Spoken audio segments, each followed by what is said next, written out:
तो ये तस्वीरें हम आपको लगातार दिखा रहे हैं। ये आप देखिए, ये करोल बाग, देखिए ये वही IAS कोचिंग सेंटर है जहां बेसमेंट में पानी भर गया था। बार बार हम आपको दिखा रहे हैं। अभी यहाँ पर देखिए वो गाड़ियां हैं।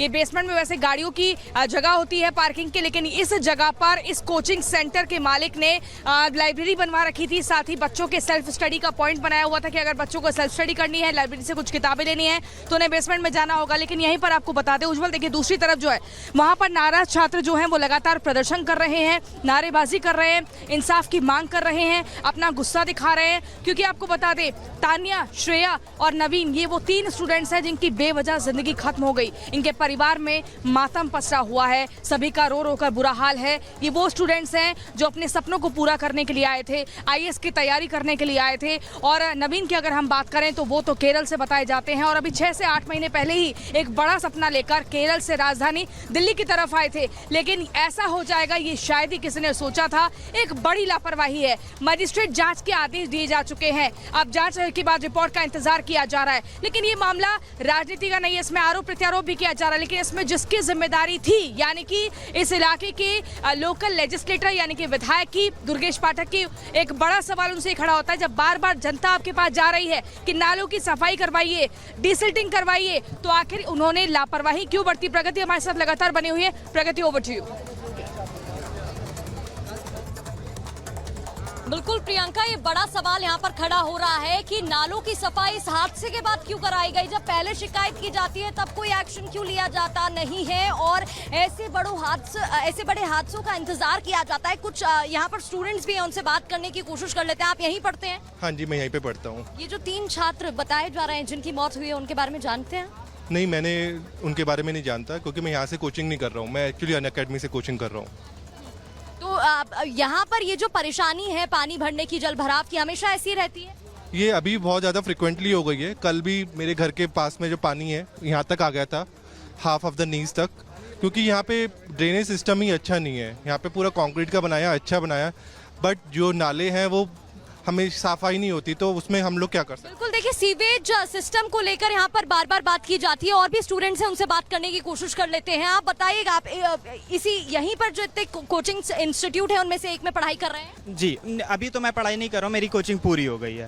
बिल्कुल, तो हमेशा यहीं पर ये हाल बने रहते हैं, पानी इसी तरीके से भर जाता है। और ये जो 3 छात्र बताए जा रहे हैं उनके बारे में जानते हैं आप? मैं उनके बारे में तो डायरेक्टली नहीं जानता हूं, बट जब वो एक बच्चा जब वो इवैक्यूएट होकर बाहर आया था तो उसने बताया कि कुछ 4-5 लोग उनके पहले 4-5 लोग अंदर फंसे हुए थे।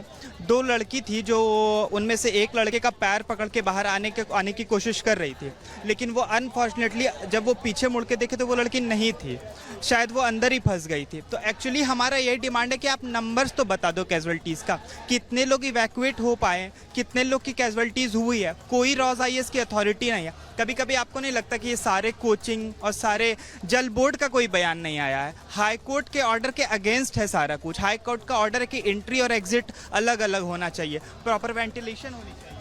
हेलो, यहाँ पर देखिए, मैं आपको बता दूं, दूसरी तरफ आप देखेंगे तो नाराजगी साफ तौर पर बच्चों की दिखाई दे रही है और वी वांट जस्टिस के नारे लगाए जा रहे हैं। अभी भी उनका जो आक्रोश है वो बढ़ता दिखाई दे रहा है, नाराजगी है। यहाँ पर पुलिस की टीम भी है क्योंकि जब ये पूरी घटना हुई उसके बाद MCD की गाड़ियां यहाँ पर पहुंची। अभी फिलहाल कंप्लीट हो चुका है रेस्क्यू, पानी निकाला गया है। लेकिन पंकज, तस्वीरें आप जरा दिखाइएगा, बच्चों में नाराजगी है, गुस्सा है, वी वांट जस्टिस के नारे लगा रहे हैं, सवाल पूछ रहे हैं कि आखिर कौन जिम्मेदार है और किसकी वजह से ये हुआ है।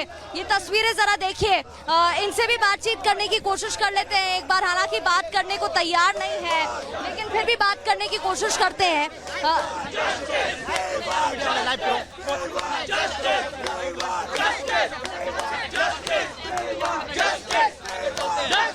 देखिए, यहाँ पर वी वांट जस्टिस के नारे दिखाई दे रहे हैं और लगातार हमारे सहयोगी भी जुड़े हुए हैं, उनका भी रुख कर लेते हैं। प्रियंका,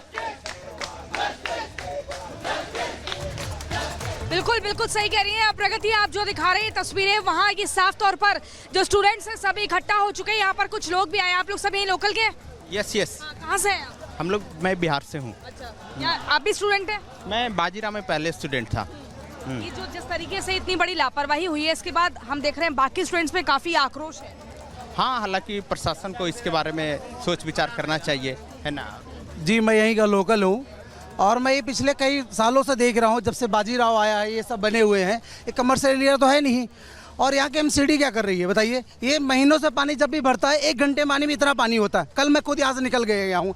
यहाँ का विधायक क्या कर रहा है? दुर्गेश पाठक जी क्या कर रहे हैं? कैसे ये पास होगा बनने के लिए? आप लोग गए थे दुर्गेश पाठक के पास? अरे लोगों को पता है, सबको पता है, दुर्गेश पाठक को नहीं पता है? ऐसे पास ऐसी बिल्डिंग बनाई है इन्होंने। यहाँ के यहाँ 90% लाइब्रेरी कर रहे हैं। दुर्गेश पाठक जी यहाँ के चोर हैं। मैं कह रहा हूँ यहाँ 90% लाइब्रेरी जो है बेसमेंट में है और वो इलीगली है। लाइक यहाँ जैसे ये तो सिर्फ लाइब्रेरी है, वैसे ही वाजीराम इंस्टीट्यूट में 500 से 600 बच्चों की क्लास होती है, वो भी बेसमेंट में। बेसमेंट में लाइब्रेरी क्यों बनाई हुई है सबसे सब लोग? क्योंकि रेंट यहाँ सस्ता पड़ता है। ऊपर वैसे बना दिया इन्होंने, ऊपर क्लासेस होती है, बट नीचे जो है क्लास। तो एक तो ये अपने दर्शकों को बता दें, ये कमर्शियल जगह नहीं है। कमर्शियल जगह पर यहाँ पर इन लोगों ने अपने आईएएस के कोचिंग सेंटर की दुकान खोल ली है और उसके बाद बेसमेंट में लाइब्रेरी बनाई गई है बच्चों के लिए। Everything starts with a rent fee. यहाँ पे ओआरएन में रेंट का एक धंधा है, you can say a big kind of धंधा। और ये रेंट जब हाइक करती है तो एवरीथिंग गोज ऑन अकॉर्डिंगली, चाहे वो यहाँ का रेंट हो, चाहे वो यहाँ का लाइब्रेरी हो। एक बच्चा कितनी फीस देता है यहाँ पर? 3000 to 4000 एवरेज फी है लाइब्रेरी का पर मंथ। और किसी भी लाइब्रेरी में मैम एक भी इवैक्यूएशन नहीं है मैम, डबल एग्जिट नहीं है। डबल एग्जिट होने चाहिए। आज ये पानी का केस है मैम, आप देख लीजिए। अगर आप जाके अगर यही केस मैम फायर का हो तो मैम सेम इससे भी ज़्यादा खतरनाक हो सकता बहुत है। बड़ी बात है कि यहाँ के लोकल लोग बता रहे हैं नाराजगी बहुत ज्यादा है। वो कह रहे हैं कि लाइब्रेरी का 3 से 4 हजार महीना बच्चा फीस देता है, लेकिन वहाँ पर इवैक्यूएशन के लिए कोई रास्ता नहीं है, एग्जिट डोर नहीं है। दो जो होने चाहिए एकदम खिचपिच कर जहाँ बच्चों को सांस भी ना आ पाए, ऐसी जगह पर लाइब्रेरी बना दी है। और ये कमर्शियल जगह नहीं है। देखिए अभी भी यहाँ पर गाद कितनी ज्यादा है। अब तो धूप निकल गई, लेकिन यहाँ पर जरा सी बारिश में पूरा यहाँ पर ये देखिए एकदम सैलाब सा हो जाता है। थोड़ा हम कोशिश करेंगे लोगों के भीतर यहाँ जाने की, क्योंकि यहाँ स्टूडेंट्स हटिए थोड़ा सा। सर 1 मिनट थोड़ा हटिए, 1 मिनट थोड़ा साइड होइए प्लीज। ये देखिए थोड़ा, हाँ एक करके ये जस्टिस ये बताइए। ठीक है, देखिए यहाँ पर देखिए हम दिखा रहे हैं, यहाँ पर ये सभी लोग जो है जस्टिस की मांग कर रहे हैं, सड़क पर ही बैठ गए हैं, रास्ता ब्लॉक कर दिया है। अभी मीडिया से बात करने को तैयार नहीं है। जितने कोचिंग सेंटर्स हैं उनको बंद करने की बात यहाँ पर ही कही जा रही है। और देखिए कह रहे हैं छात्र हत्या बंद करो। लगातार देखिए ये जो आक्रोश है, जो गुस्सा है इन स्टूडेंट्स का, वो थमने का नाम नहीं ले रहा है। और यहाँ पर ही कह रहे हैं कि छात्र हत्या बंद करो, इन कोचिंग सेंटर्स को बंद करो। मैम देखिए, आप यहाँ पे जो पूरी जिम्मेदारी है वो एमसीडी की है, क्योंकि एमसीडी ने बेसमेंट की परमिशन कोचिंग चलाने के लिए, लाइब्रेरी चलाने के लिए नहीं दी गई थी। और वेद गुप्ता जो ऑनर हैं वो फरार हैं, उनको अभी तक नहीं पकड़ा गया है। और सबसे मेन दिल्ली सरकार आतिशी ट्वीट पे ट्वीट कर रही है। यहाँ पे स्थानीय रहवासियों ने ऑलरेडी दुर्गेश पाठक को एक एप्लीकेशन दी थी कि यहाँ वाटर लॉगिंग एक कॉमन प्रॉब्लम है, बट एक्शन नहीं लिया गया। तो ये जो तीनों लोग हैं इन पे 302 का मुकदमा होना चाहिए। और लोगों को इस तरीके से मरना, एक इंसान की जिंदगी की कीमत हो, इसका एहसास सरकार को होना चाहिए। वैसे आम आदमी पार्टी के ऊपर इतने धांधली के आरोप लगते हैं, भ्रष्टाचार के आरोप लगते हैं, और जब जन समस्या को लेकर जनता पहुंचती है तो उसको भी दरकिनार किया जाता है और फिर मौत के गाल में इस तरीके से समा जाते हैं स्टूडेंट्स। आप देखिए अभी भी कितना गंदा हाल है यहाँ पर, कितनी बीमारियां इन गंदे पानी से पनप सकती है। लेकिन आपको बता दें, आपसे कुछ देर पहले हमारे संवाददाता जतिन भी इसी जगह पर मौजूद थे, लगातार वो जायजा ले रहे थे। एक बार वो रिपोर्ट आपको दिखाते हैं, फिर वापस लोगों से बातचीत करेंगे। ओल्ड राजेंद्र नगर, जो कि आईएएस एस्पिरेंट का एक तरीके से गढ़ माना जाता है, देर रात एक दुखद हादसा हुआ। 3 छात्रों की इस हादसे में मौत हो गई। मेरे पीछे आप ये इंस्टीट्यूट देख रहे हैं, रॉज आईएएस स्टडी केयर, और आप नीचे देखेंगे सिंस 1953 से ये इंस्टीट्यूट चल रहा है। और बताया जा रहा है कि इस इंस्टीट्यूट के बेसमेंट में अचानक पानी भरना शुरू हो गया, और जब पानी भरना शुरू हुआ तो 30 छात्र बेसमेंट में उस समय मौजूद थे, जिनको रेस्क्यू करके बाहर निकाला गया। 3 छात्रों की इसमें दुखद मौत की जानकारी इसमें सामने आ रही है। लेकिन पानी आखिरकार इस बेसमेंट में कैसे पहुंचा, आप तस्वीर देखेंगे, अभी भी दमकल विभाग और फायर सेफ्टी, दिल्ली पुलिस यहाँ पर मौजूद है और हर पहलू पर इस केस को इन्वेस्टिगेट कर रहे हैं। ये एंट्रेंस है और आप देखेंगे नीचे एक तरीके से ग्राउंड फ्लोर पे पार्किंग है और अपर ग्राउंड फ्लोर से इंस्टीट्यूट की शुरुआत हो जाती है। लेकिन ग्राउंड फ्लोर है, बेसमेंट नीचे बना हुआ है। बताया जा रहा है कि 200 स्टूडेंट्स के बैठने की कैपेसिटी उस बेसमेंट के अंदर है, लाइब्रेरी बनी हुई है। लेकिन मेरे विजय अगर थोड़ा आगे आएंगे, कैमरे को नीचे करके दिखाएंगे, तो आप देखेंगे कि इस इंस्टीट्यूट में जाने के लिए अपर स्लाइड है, यानी कि ऊपर की तरफ ये इंस्टीट्यूट बना हुआ। अब सवाल ये खड़ा होता है कि बेसमेंट में पानी पहुंचा कैसे।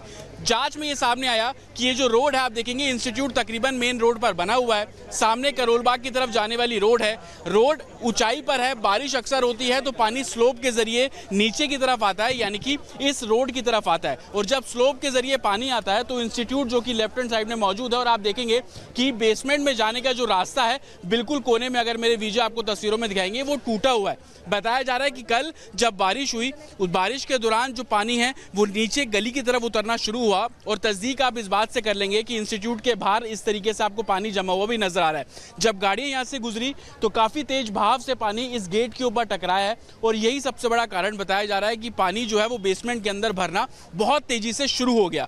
हालांकि बताया जा रहा है कि लाइब्रेरी बेसमेंट के अंदर मौजूद थी, 30 स्टूडेंट उसके अंदर पढ़ रहे थे, एक एक करके बच्चों ने बाहर निकलना शुरू किया, लेकिन बच्चे बाहर इस कदर नहीं निकल पाए क्योंकि इसी गेट से ही एंट्री है बेसमेंट में जाने की, और इसी गेट से ही जो एग्जिट है वो बेसमेंट में बाहर निकलने का भी है। लेकिन जब पानी यहाँ से गुजर रहा था तो पुलिस को इस मामले में जानकारी दी गई, एनडीआरएफ की टीम मौके पर पहुंची, रस्सियों से बच्चों को बाहर निकाला गया है। 12 से 13 बच्चे बताए जा रहे हैं जिनको रेस्क्यू किया गया, लेकिन 3 बच्चे ऐसे थे जो कि अंदर फंस गए, जिनकी इसमें दुखद मौत जो है वो हुई है। हालांकि तीनों बच्चों के शव को पोस्टमार्टम के लिए भेज दिया गया है, और पोस्टमार्टम रिपोर्ट के बाद जो परिजन है उनको इस बारे में जानकारी जो है वो दे दी गई है। लेकिन अभी सबसे बड़ा सवाल यही खड़ा होता है कि आखिरकार लापरवाही किसकी, और यही कारण है कि दिल्ली पुलिस ने आपराधिक धाराओं के तहत इस पूरे मामले में मुकदमा दर्ज कर लिया है।